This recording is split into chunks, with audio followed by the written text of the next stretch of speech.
Okey, bila tuan puan beli bangle macam ni, dia akan timbang sekali semua ni. Maksudnya berat macam ni dia akan timbang sekali semua.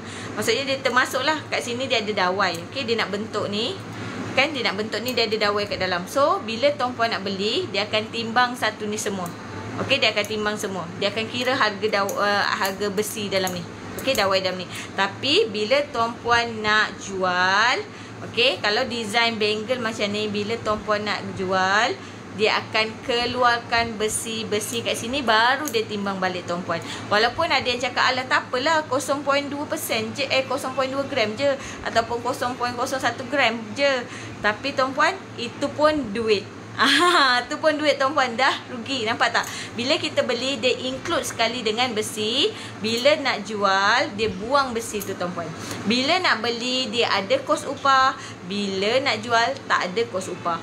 Bila nak beli, ada pelbagai harga. Bila nak jual, ada satu harga saja tuan puan. Jadi tuan puan, tak salah tuan puan nak beli barang kemas. Kakak pun ada barang kemas untuk kita melaram-laram je, untuk kita pakai je. Tapi kalau tuan puan anggap barang kemas tu sebagai perhiasan, barang kemas tu sebagai pelaburan, salah tuan puan. Okey, salah, sangat salah.